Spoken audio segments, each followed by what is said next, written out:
하나님 말씀 마태복음 10장입니다. 마태복음 10장 34절로 39절에 있는 말씀 저와 여러분이 교독하겠습니다. 내가 세상에 화평을 주러 온 줄로 생각지 말라. 화평이 아니요 검을 주러 왔노라. 내가 온 것은 사람이 그 아비와 딸이 어미와 며느리가 시어미와 불화하게 하려 함이니 사람의 원수가 자기 집안 식구리라. 아비나 어미를 나보다 더 사랑하는 자는 내게 합당치 아니하고 아들이나 딸을 나보다 더 사랑하는 자도 내게 합당치 아니하고 또 자기 십자가를 지고 나를 쫓지 않는 자도 내게 합당치 아니하리라. 자기 목숨을 얻는 자는 잃을 것이요 나를 위하여 자기 목숨을 잃는 자는 얻으리라. 아멘. 본문 말씀을 가지고 민족을 순산하는 사람들이라는 제목으로 하나님 말씀을 증거하겠습니다. 하나님은 많은 사람들 중에서 하나님의 일꾼을 세우시고 그 일꾼을 통하여 일하시고 자신을 드러내셔요. 왜냐하면 하나님이 직접 나타나시면 살아남을 자가 없기 때문에 그래요. 출애굽기 33장에 이런 말씀이 있어요. 여호와께서 이르시되 내가 내 얼굴을 보지 못하리니 나를 보고 살 자가 없음이니라. 이렇게 말씀하셔요. 하나님이 모세한테 말씀하시는 거예요. 나를 보고는 살아남을 자가 없다. 그래서 하나님은 하나님의 일꾼을 세우시고 하나님을 나타내시고 하나님의 일을 하게 하시는 거예요. 민족에 대한 일에서도 마찬가지예요. 그 법칙이 적용됩니다. 민족을 위해서도 하나님을 드러내는 하나님의 일꾼이 그 민족의 일을 감당하게 되는 거예요. 그래서 우리가 이스라엘의 출애굽 사건이나 이런 걸 보면 하나님이 하나님의 출중한 일꾼을 세우시고 그 사람을 앞세워서 그 민족의 일을 해가시는 것을 보게 됩니다. 지금 우리 한민족에게는 아주 큰 영적인 문제가 발생했습니다. 그것은 우리 한국교회가 하나님을 떠난 아주 심각한 문제예요. 우리 한국교회는 보통 큰 문제가 난 게 아닙니다. 하나님을 떠나버렸어요. 그들이 믿고 있는 하나님은 성경에 있는 하나님이 아니에요. 양키신학에 의해 만들어진 가짜 하나님을 믿는 경우가 너무 많단 말이에요. 더 큰 문제는 북한이에요. 현재 북한은 벌써 수년째 기독교 탄압 국가로 전 세계 랭킹 탑입니다. 전 세계에서 기독교를 심하게 핍박하는 나라들 순서를 매기면 북한이 항상 1등이에요. 지금 북한에는 기독교 신앙을 갖고 있다가 체포된 자들은 전부 요독 수용소에 수감되어 있습니다. 한 5만 명까지 된다고 지금 통계가 나와 있어요. 예전에 제가 중국에 들어갈 때만 해도 20만 명 수준이었습니다. 이제 20년 만에 5만 명 수준으로 떨어진 거죠. 그래도 거기에 믿는 자가 있다는 게 너무 놀랍죠. 옛날에 김일성의 엄마 아버지는 조선 제1의 믿음이다라는 별칭을 얻었던 사람이에요. 김일성의 아버지는 김형직이죠. 엄마는 강반석이에요. 김형직 씨는 미션스쿨 평양 숭실학교를 졸업하고 미션스쿨 명신학교 선생님이었어요. 이 김형직은 믿음이 아주 독실하다는 그런 평가를 받던 사람이에요. 김일성의 아버지죠. 김일성의 어머니 강반석은 원래 이름은 강신희예요. 강신희인데 세례를 받고 선교사가 너는 이제 반석과 같은 믿음이 되어라. 그래서 이름을 개명합니다. 강신희가 강반석이라는 이름으로 개명을 하는 거예요. 그리고 칠골교회 집사가 됩니다. 그래서 이 강반석은 손에서 성경을 띄어본 적이 없는 사람이에요. 잘 때도 성경을 붙잡고 자는 사람이에요. 길을 걸어 다녀도 논밭에서 일을 해도 성경을 들고 다니는 사람일 정도로 조선 제1의 믿음이라고 불려지던 사람이에요. 이 강반석의 친정아버지 강돈욱은 장로였어요. 강반석의 할아버지 강양욱은 목사였습니다. 아주 좋은 가문이죠. 우리 한국 초대교회의 아주 좋은 가문 중에 하나가 이 강반석이 집안이에요. 그런데 그런 가문에서 김일성이 나왔고 김정일이 나왔고 지금은 김정은 폐역 철권 통치가 되어지고 있습니다. 전 세계에서 기독교 탄압국가 항상 랭킹 탑이에요. 왜 그렇게 됐을까요? 왜 조선 제1의 믿음을 가졌다는 집안에서 그렇게 악랄한 자들이 나왔을까요? 감성주의 믿음 때문에 그렇습니다. 감성주의는요, 펄펄 끓습니다, 믿음이. 그런데 성경을 보면 믿음이 펄펄 끓을 리가 없어요. 성경을 보면 진짜 살아있는 믿음은 찌그러지는 믿음이에요. 팔딱팔딱거리지 않습니다. 푹 찌그러져요. 주님, 저는 죄인입니다. 평양대부흥이 그거로 일어난 거잖아요. 평양대부흥 전에 2년 전에 일어났던 원산대부흥이 그렇게 일어난 거잖아요. 나는 죄인입니다 라는 것으로 대부흥이 일어났단 말이에요. 성령 충만하면 팔딱팔딱거리는 게 아니에요. 성령 충만하면 찌그러져요. 주님, 저는 죄인입니다.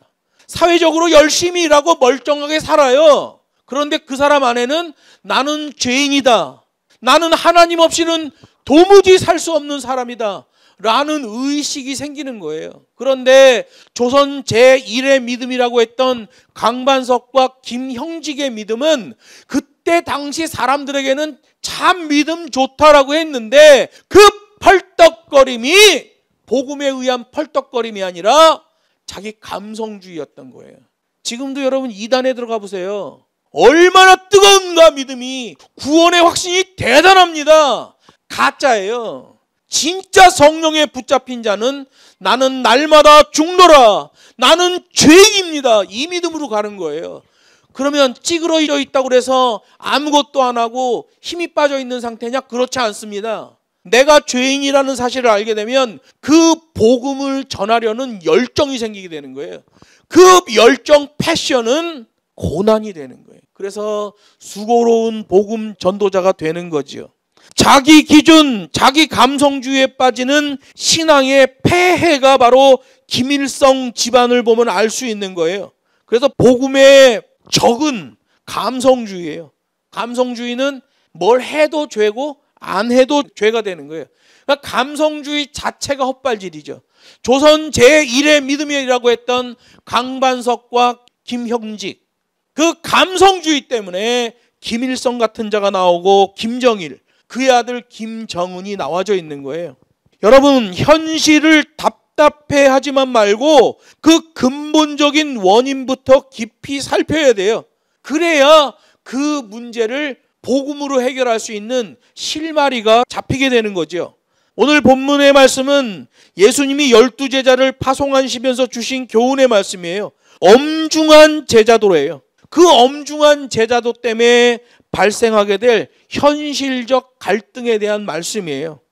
예수님은 제자들에게 복음 전파의 권능과 사명을 주시고 더불어서 그들이 복음을 전하는 것 때문에 장차 겪게 될 고난을 미리 예고하셨단 말이에요. 그리고 나는 평화의 왕으로서의 메시아가 아니라 세상과 가족 내에서 검을 주는 메시아다라고 선포하고 있잖아요. 여러분, 검이라는 건 뭐예요? 일본 사람들이 칼을 확 휘두르면 볏짚단 허수아비가 반으로 뚝 잘리잖아요. 칼을 확 휘두르면 공중에 던졌던 사과가 반쪽이 나고 막 이러잖아요. 칼은 불리함이에요. 진리가 선포되면 그렇다는 거예요. 진리에 반응하는 결단이 필요한데 그 결단을 하게 되면 세상에서는 충돌이 불가피하다는 거죠. 왜? 세상의 기준과 하나님의 말씀의 기준이 다르기 때문에 그래요. 그래서 성경에 보면 말씀의 검, 곧 성령의 검을 가지라 이렇게 말해요. 성경에서 말하는 검은 전부 말씀의 검이에요. 성령의 검이란 말이에요. 말씀은 잘라서 분별하는 기능을 줍니다. 어느 게 바르고 어느 게 잘못된 것인지를 보이게 하는 거예요. 이거는 검을 줬다고 해서 문자적으로 무력 충돌이 일어나는 거 아니냐라고 생각하는데 그렇지 않아요. 진리의 복음, 그 검이 신앙적 분리와 결단을 일으키는 그 현상이 나와진다는 거예요.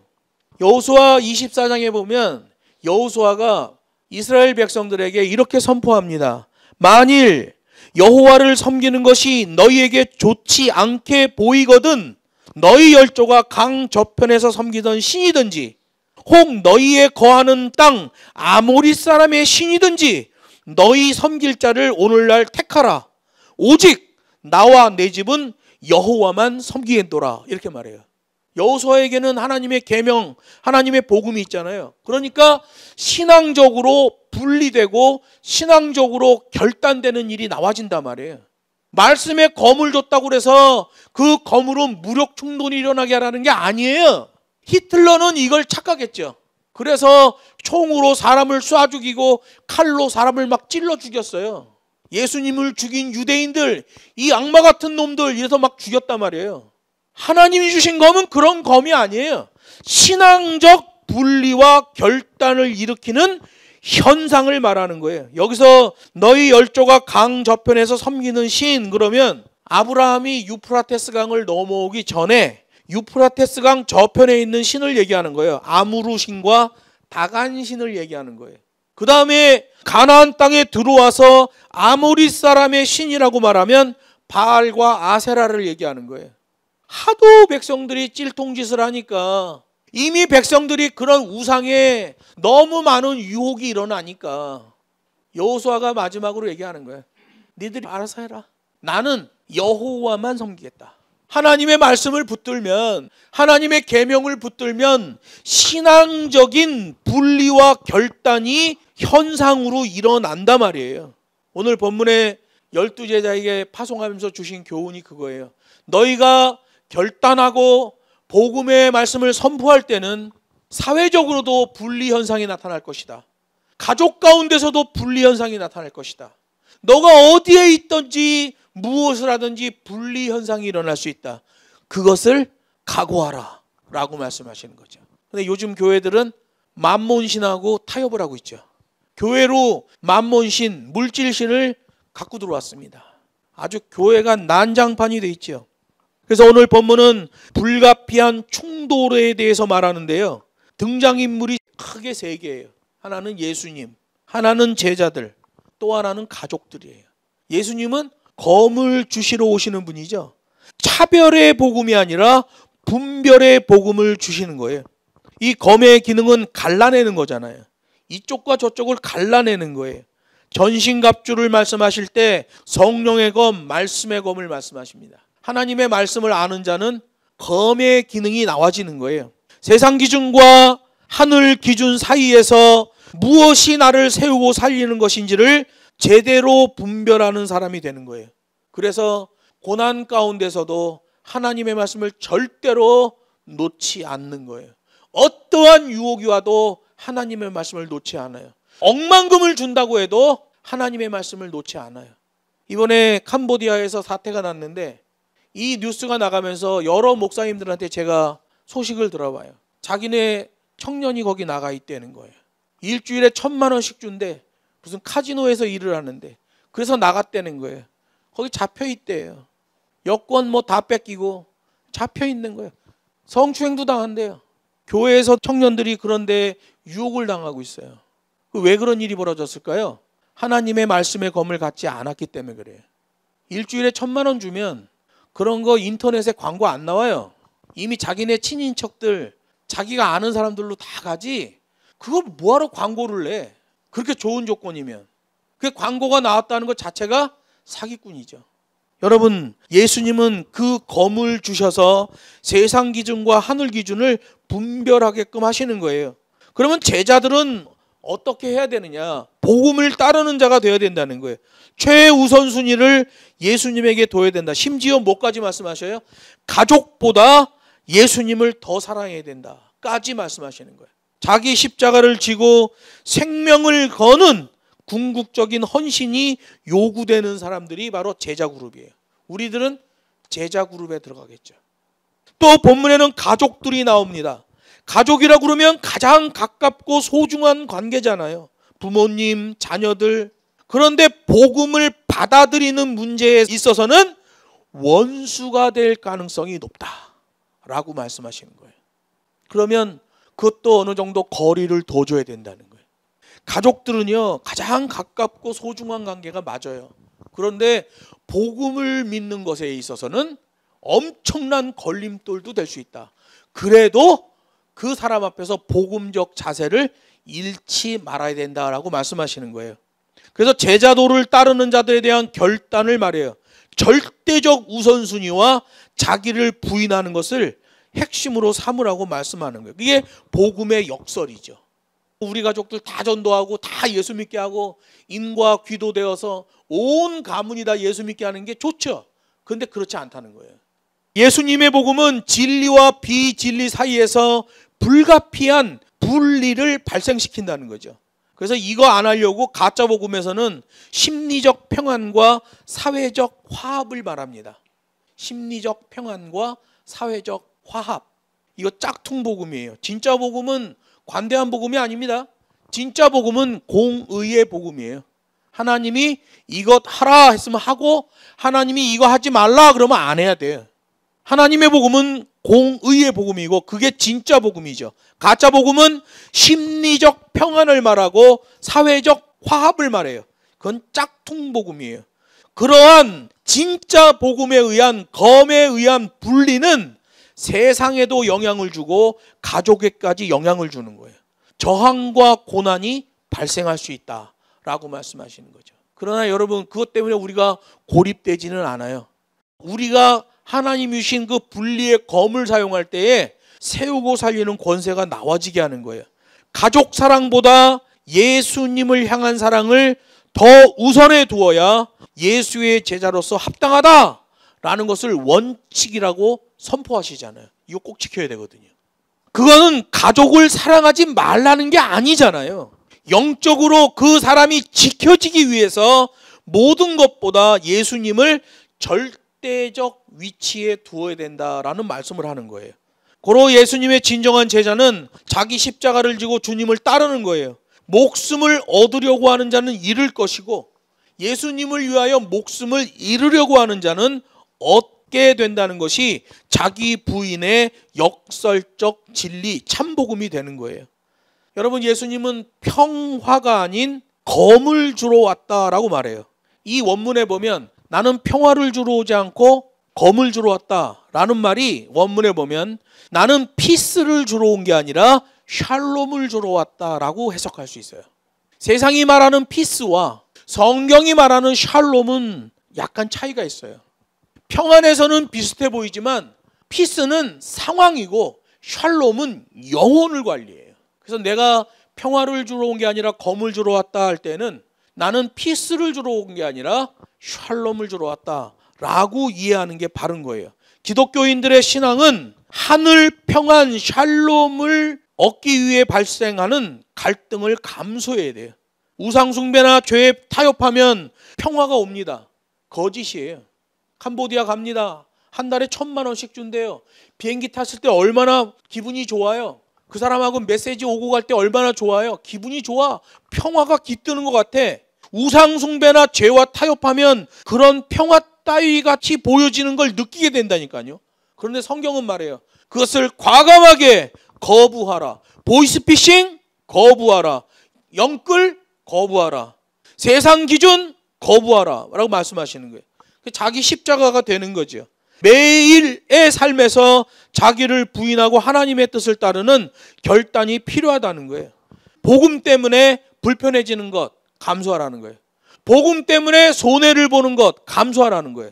그게 일상에서의 순종이라는 거예요. 말씀을 맺습니다. 욕망에 눌려 복음적 결단과 용기를 내지 못하고 그냥 주저앉아 있다면 그 사람은 두려움에 붙들렸기 때문이고 예수님보다 자기 자신을 더 사랑하기 때문에 그래요.